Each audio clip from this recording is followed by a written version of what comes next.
दोस्तों, रामायण के लोकप्रिय किरदारों की हम बात करें उससे पहले हम बात करते हैं एआई यानी कि आर्टिफिशियल इंटेलिजेंस यानी कि कृत्रिम बुद्धि, जो कि एक प्रकार का विज्ञान है जो कंप्यूटर सिस्टम को मानव बुद्धि की तरह कार्य करने की क्षमता प्रदान करता है। इसका मुख्य उद्देश्य कंप्यूटरों को सीखने, समझने और समस्याओं को हल करने की क्षमता प्रदान करना है, जिससे उन्हें बुद्धि के स्तर में प्रवेश करने की अनुमति मिल सके। दोस्तों, 1987 में रामानंद सागर के द्वारा जो रामायण बनाई गई थी, उनके जो कलाकार, उनके जो पात्र थे, उनकी लोकप्रियता किसी से छिपी नहीं है। अब हम बात करते हैं एआई यानी आर्टिफिशियल इंटेलिजेंस द्वारा जो रामायण के किरदार बनाए गए हैं, उन पात्रों को लोग पहचान ही नहीं पाए। हम आज आपको उन्हीं पात्रों को दिखाने जा रहे हैं। दोस्तों, यूँ तो रामायण की कथा हिंदू धर्म में बहुत भक्ति भाव से सुनाई और सुनी जाती है। अब धार्मिक किरदारों को किसी ने देखा तो है नहीं, लेकिन उनके वर्णन के आधार पर एक इमेज सभी के मन में हर चरित्र को लेकर के बनी हुई है।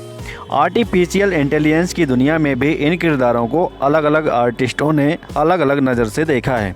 चलिए आपको मिलवाते हैं कैसे ही एआई से बने रामायण के किरदारों से, जो कोरी कल्पना मात्र है। इसे देखने के बाद शायद ही आपको इन पात्रों पर यकीन हो पाएगा। एआई से बनी इन तस्वीरों में जो सबसे ज़्यादा वायरल हुई है वो सचिन सैमुअल नाम के आर्टिस्ट की तस्वीरें हैं। इनमें दिखाने वाले जो कैरेक्टर्स हैं वो आपको गेम ऑफ थ्रोन्स जैसी सीरीज की याद दिला सकते हैं। उनके लिंक्डइन अकाउंट से शेयर की गई कुछ तस्वीरें हम आपको दिखा रहे हैं। रावण के विशाल और विकराल भाई कुंभकर्ण के बारे में कौन नहीं जानता। वो इतना खूंखार था कि 6 महीने तक सोता था और 6 महीने तक जागता था। अगर वो आम आदमी की तरह नींद लेता और जागता तो शायद वो अपना पेट भरने के लिए धरती को ही खाली कर देता। ज़रा देखिए इस तस्वीर को।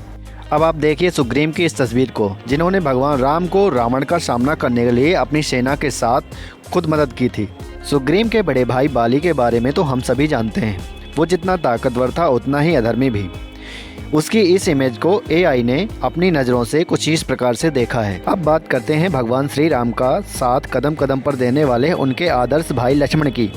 उन्हें वनवास के दौरान एक वनवासी के तौर पर सचिन सैमुअल ने कुछ इस तरह से दर्शाया है।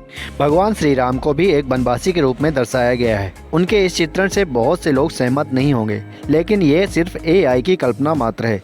भगवान की छवि हर किसी के मन में अपनी गढ़ी हुई होती है। माता सीता को भी वन में रहती हुई एक वनवासी महिला के रूप में दिखाया गया है। हालांकि उनकी मासूम और अप्रतिम सुंदरता यहाँ भी सादगी के लिबास में काफ़ी सुंदर लग रही है। अब रामायण के सबसे लोकप्रिय और महान चरित्र बजरंगबली हनुमान जी के लंका दहन की तमाम तस्वीरें यानी एआई से बनाई गई हैं। हम आपको सचिन सैमुअल की नहीं बल्कि एआई से बनी हुई उनकी एक और तस्वीर दिखा रहे हैं। हालांकि ये तस्वीरें हमारी रामायण की पारंपरिक कल्पना से इतनी अलग हैं कि शायद आप बिना नाम के इन्हें पहचान भी नहीं पाएंगे। दोस्तों, ऐसे ही रोचक और पसंदीदा वीडियो देखने के लिए हमारे चैनल को सब्सक्राइब कर लीजिए, वीडियो को लाइक कर दीजिएगा और मिलते हैं अगली वीडियो में। तब तक के लिए नमस्कार।